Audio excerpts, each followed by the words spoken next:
México.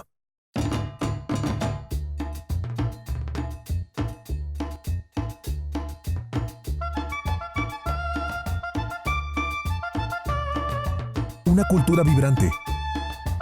Una cultura colorida.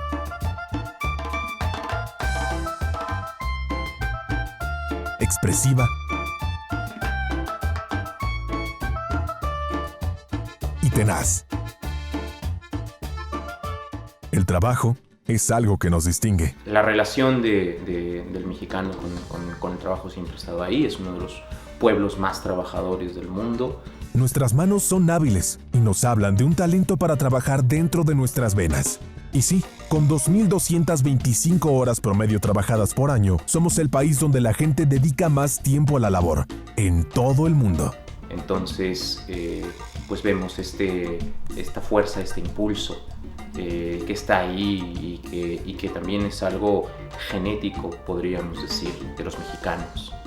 Como tal, bueno, las fortalezas son esas, ¿no? El ímpetu y las ganas de trabajar, que siempre han habido entre los mexicanos. Y es curioso esto porque una de las debilidades que se marcan estereotipadamente hacia la sociedad mexicana es la negación al trabajo, pero esto es un estereotipo que no procede, o sea, no checa con la realidad ni con la historia, ¿no? Sino al contrario.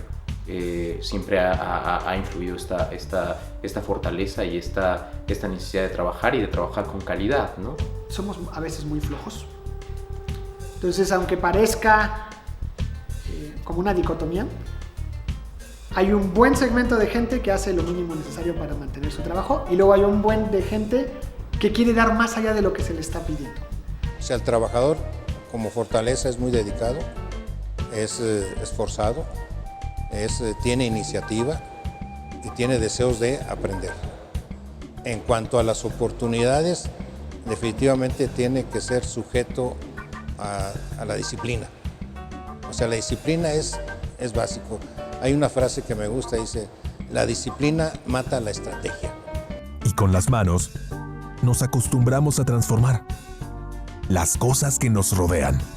Un proceso de manufactura es un proceso controlado, repetible, medible y predecible.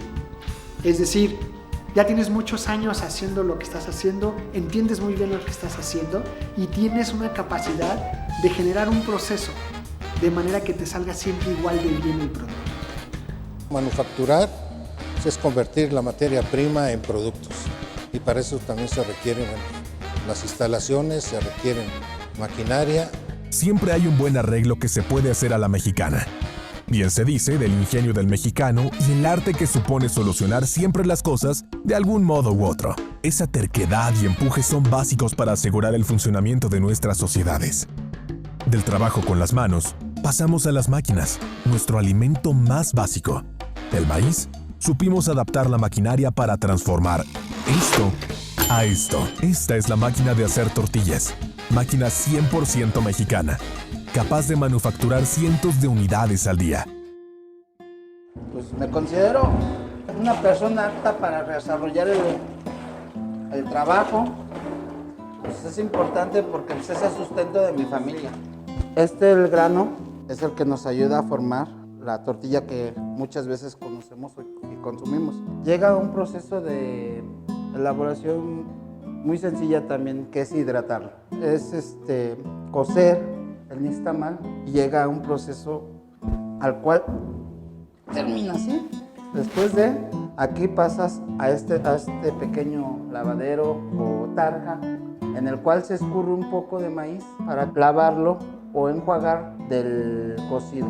Posteriormente se pasa a este pequeño molino, el cual hace que produzca la masa. Ahí pasa por abajo, tiene unas pequeñas ruedas o piedras que hacen el trabajo de molido, la cual utilizamos para hacer la tortilla.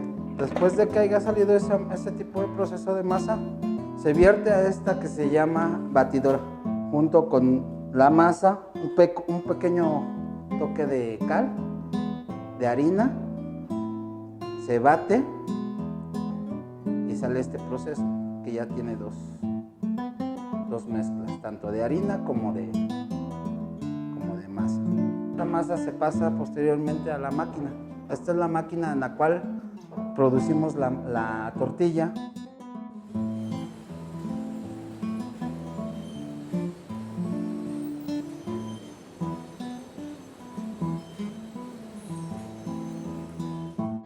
Así es como esta máquina mexicana satisface el apetito de millones de mexicanos. Pensemos años atrás. ¿Cómo es que se dio la actividad manufacturera en nuestro país hasta convertirse en lo que hoy es el motor de México? En el México prehispánico, pues son procesos artesanales, hay una incipiente minería orientada hacia el ornato, hacia la joyería. Pero como tal no vemos industria sino hasta después de la llegada de los españoles, en donde va a despuntar en primer lugar la minería, que va a ser la principal industria del país. Los canales que desarrollaron en la Gran Tenochtitlan, pues ese es un ejemplo de manufactura, es un gran ejemplo. Los canales de distribución de alimentos, los grandes palacios, las ruinas de Teotihuacán, eran unos matemáticos increíbles. Hacia el Porfiriato, después de la paz que se consigue después de un siglo, casi un siglo de guerras intestinas entre liberales y conservadores, ya con el Porfiriato se empieza a desarrollar una industria que va a pasar prácticamente íntegra después de la Revolución y que va a ser una industria en manos de capitales extranjeros. O de capitales de inmigrantes que se establecen aquí en México y que desarrollan la industria. En el Porfiriato, que ya donde se desarrolla la infraestructura ferrocarrilera, ya donde se desarrollan algunos productos para los ferrocarriles, y de ahí nos venimos hasta lo que son 1970 con el aspecto de exportación petrolera, que íbamos justamente a administrar la abundancia con nuestro presidente, que dijo que íbamos a ser abundantes en petróleo. Desafortunadamente pues fue una época buena, pero después ya no fue sostenible y entramos a lo que es ya algo más formal, que es en 1990 con lo que es el GATT, lo que es ya un tratado, o sea, liberar las fronteras en cuanto a aranceles a algunos productos. Y en enero de 1993 se firma el Tratado de Libre Comercio. Entonces ahí viene una época ya muy formal y muy seria de las empresas que tienen que desarrollar sus propias manufacturas, sus propios manufacturas y no depender de los subsidios que daba México. Y uno de los desarrollos que realmente hizo su tarea pues fue la agroalimentaria, que es de las primeras que hay en cuanto a exportaciones y manufacturas. Entonces empezó a actualizarse todo el desarrollo de industria manufacturera y empezó a fluir la inversión extranjera directa. Sin embargo, ¿cuál es el panorama actual de México en la manufactura? ¿De qué modo nuestro país y nuestras sociedades se ven desarrolladas a través de la industria?